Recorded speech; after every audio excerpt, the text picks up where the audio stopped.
안녕하십니까. 유동열의 안보전사입니다. 오늘의 제목은 문 대통령은 약속을 지켰다 라는 제목입니다. 갑자기 무슨 소리냐 할 수 있습니다. 실제 2017년 5월 10일 날 이 문 대통령이 제19대 대통령으로서 국회의사당에서 취임을 합니다. 취임사에서 이런 말을 했습니다. 그것도 서두에. 제가 한번 취임사 처음부터 한번 읽어드릴게요. 간단하게 읽어드리겠습니다. 존경하고 사랑하는 국민 여러분, 감사합니다. 국민 여러분의 위대한 선택에 머리 숙여 깊이 감사드립니다. 저는 오늘 대한민국 19대 대통령으로서 새로운 대한민국을 향해 첫걸음을 내딛습니다. 지금 제 두 께는 국민 여러분부터 부여받은 막중한 소명감으로 무겁고 요거가 중요합니다. 제 가슴은 한 번도 경험하지 못한 나라를 만들겠다는 열정으로 뜨겁습니다. 한 번도 경험하지 못한 나라를 만들겠다는 열정으로 뜨겁다고 그랬어요. 지금 문 대통령이 지금 집권 4년 차입니다. 지금 와서 생각해보니까 정말 대한민국 정권 수립 이래에 한 번도 경험하지 못한 일들이 정권 내부에서 외부에서 발생하고 있습니다. 바로 문 대통령이 지금까지 아주 충실하게 이 약속을 지켰습니다. 하나씩 한번 짚어보겠습니다.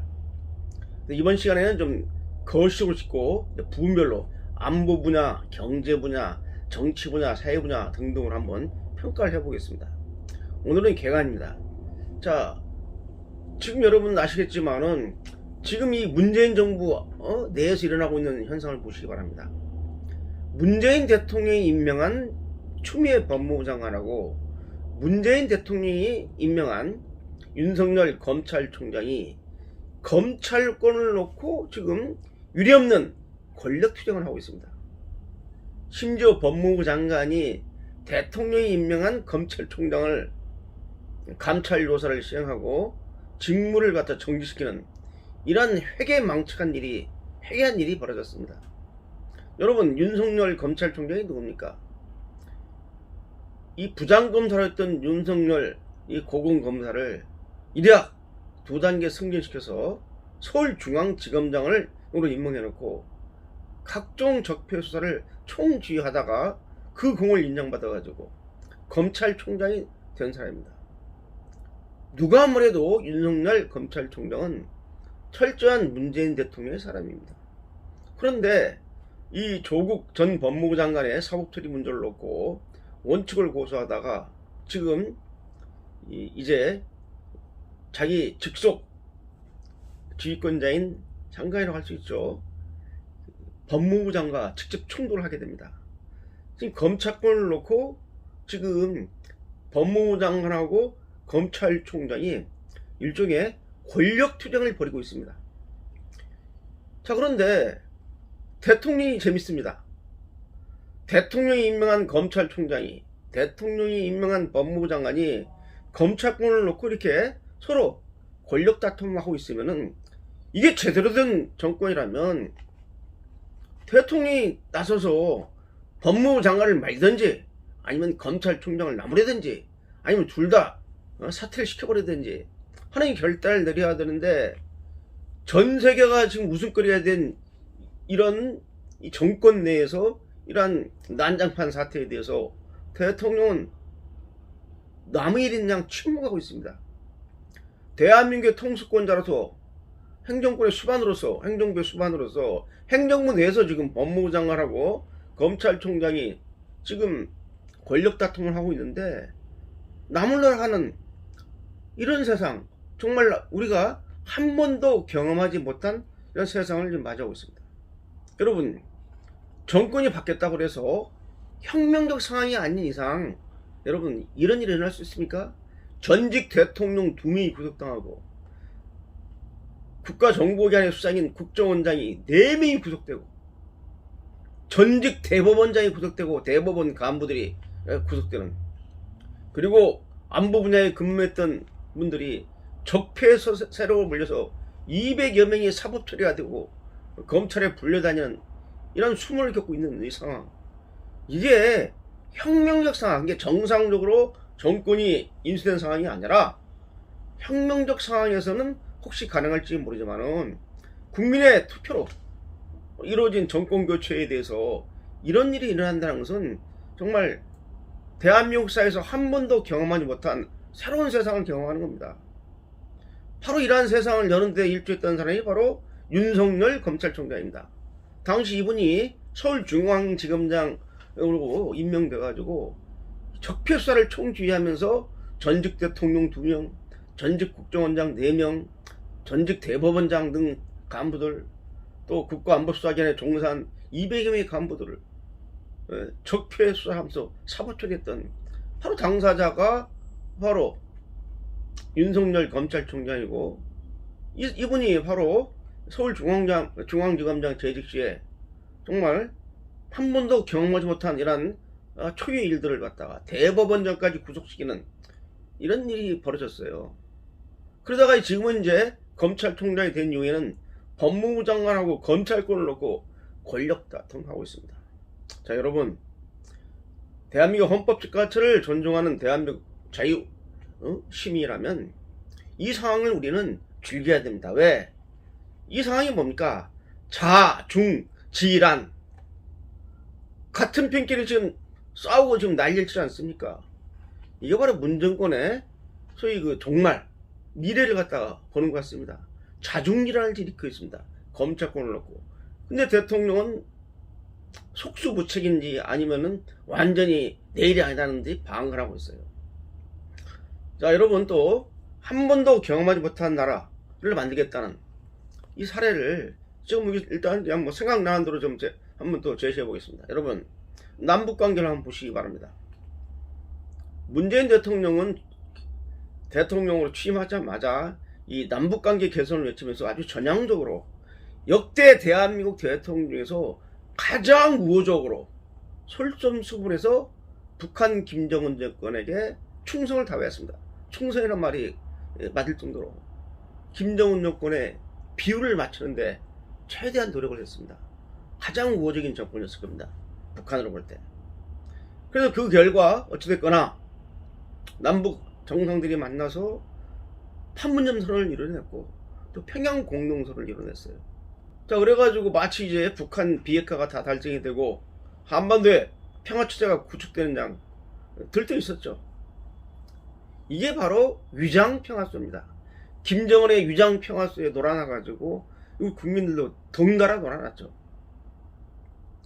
그런데 지금 김정은이가 보여주고 있는 것은 뭡니까? 평양 공동선언이나 판문점 선언의 내용들은 한 털도 이행되지 않고 지금 뭐가 하고 있습니까? 자기를 우호적으로 대해줬던, 최대한 지지했던 문재인 정권을 향해서 김정은 여동생 김여정이가 자기 아버지뻘 되는 문재인 대통령한테 삶은 소대가리 운운하면서 얘기를 하고 비난을 하고 전응하라고 표현을 했습니다. 청와대를. 그 대통령한테 전응하라고 한 겁니다. 이런 말을 듣고도 공식적으로 북한한테 경고나 항의도 못하는 이러한 지경이 이루어졌습니다. 우리가 한 번도 경험하지 못한 일이죠. 아니, 자존심도 없습니까?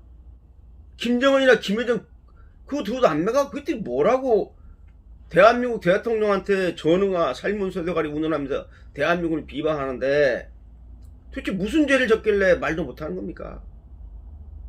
여러분, 지난 9월에 대한민국 비무장 민간인이 공무원이지만 북한 서해 해상에서 표류하다가 그걸 발견하고 구조하기는커녕 6시간 반 동안 지켜 방관하다가 총으로 쏴 죽이고 불태 죽였습니다. 정말 있을 수 없는 일이 일어났는데 이거에 대해서 우리 문재인 정부의 반응은 대한민국 국방부가 처음에 발표한 내용을 거의 다 부정해버리고 북한 측이 변명하는 내용만 힘을 실어주고 있습니다.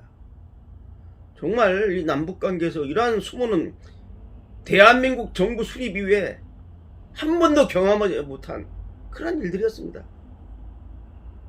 도대체 우리가 지금 어느 시대에 살고 있는가를 궁금할 정도로 보여주고 있어요. 또 이 우한 바이러스 코로나19 이 국면에 대응해서 정말 우리는 웃지 못할, 눈물을 흘려야 할 여러 가지 신독재 정국을 지금 경험하고 있습니다. 정말 이 우한 바이러스가, 코로나19가 문재인의 공약인, 취임 공약인 한 번도 경험하지 못한 나라를 만들겠다는 이 내용을 충실하게 이행하도록 좀 하고 있습니다. 초기의 대응을 우한 이 코로나19의 발장지인 이 중국인의 입국을 갖다가 차단시키고 방역으로 들어가야 되는데, 중국인 입국자들 상당수가 실제로 이 코로나 바이러스에 감염된 사람들 아닙니까? 이 사람들의 입국은 안 막습니다. 왜? 중국이 무서워서. 중국 눈치 보느라고 그랬죠. 아니, 대한민국 국민의 생명보다도 중국 시진핑 눈치 보는 게 더 중요합니까? 우리나라 국민들이 죽어나가는 판에 지금 400명이 넘었지 않습니까? 사망자가. 초기에 막았으면은, 초기에 차단시켰으면은 이렇게 우리 대한민국의 이 코로나 바이러스가 이렇게 창궐하지는 않았을 겁니다. 한 번도 경험하지 못한 이런 나라를 우리가 지금 경험하고 있는 것을 보여줍니다. 저는 이 지금 단순하게 그 안보 얘기만 하고 정치 얘기를 잠깐 들려주지만은, 실제로 여기 지금 대통령 취임사를 열어보면 재미난 내용이 있어요. 지금 거짓말을 밥 먹듯이 하는 대통령이 되고 있습니다. 제가 한번 불러드릴까요? 저는 우선 권위적인 대통령 문화를 청산하겠습니다. 준비를 마친 대로 지금의 청와대에서 나와 강화문 대통령 시대를 열겠습니다. 지금 4년 차인데 지금 뭐 광화문이 대통령 집무실이 있습니까? 이런 취임사 쓰면 안 되죠. 금방 거짓말이 들통나잖아요. 주요 사안은 대통령이 직접 언론에 브리핑하겠습니다. 대통령이 직접 나서서 언론에 브리핑하는 게 몇 회나 됩니까? 자, 그 다음 보세요. 취임사 내용입니다. 퇴근길에는 시장에 들러 마주치는 시민들과 격이 없는 대화를 나누겠습니다. 지금 대통령으로 취임해가지고 지금 4년차 들어섰는데, 퇴근길에 시장에 들려가지고 시민들과 격이 없는 대화를 나눈 지가 몇 회나 되죠? 한번 여러분 한번 생각해 보시죠. 권력기관을 정치로부터 완전히 독립시키겠습니다. 그 어떤 권력기관도 무소불위의 권력을 행사하지 못하게 전제장치를 만들겠습니다. 지금 청와대가 지금 컨트롤 타워가 돼가지고 탈원전 문제라든지 이런 문제에 대해서 초법적인, 심지어는 탈법적인 일을 하는 것들이 지금 밝혀지고 있어요. 관련 부서에서는 탈원전을 갖다가 원전 폐기를 정당하게 해서 조사 기록을 갖다가 숨기고 은폐하고, 지금 감사원 감사일가에서 다 나왔지 않았습니까? 이런 일을 하면서 지금 뭘 하겠다고요? 이거 뭐 재밌는 게 있어요? 분열과 갈등의 정치도 바꾸겠다. 보수와 진보의 갈등은 끝나야 됩니다. 대통령이 나서서 직접 대화하겠습니다. 보수와 진보 여야 갈등의 정치를 바꾸겠다 하면서 공수처 법안 밀어붙이고 패스트트랙이나 걸리고 말이지, 이러한 것이 과연 화합의 정치입니까? 타협의 정치입니까? 타협 거짓말이잖아요. 뭐 비정규직 문제도 해결하기를 모색하겠다고 해놓고 더 갈등시키고. 그리고 또 이 취임사 끝에 가보면 이런 게 나와 있어요. 특권과 반칙 없는 세상을 만들겠습니다. 특권과 반칙 없는 세상을 만들겠다고 취임사에서 말해놓고, 조국 장관이 지금 현재 재판 중이지만 조국 장관 딸이 받은 것은 뭡니까?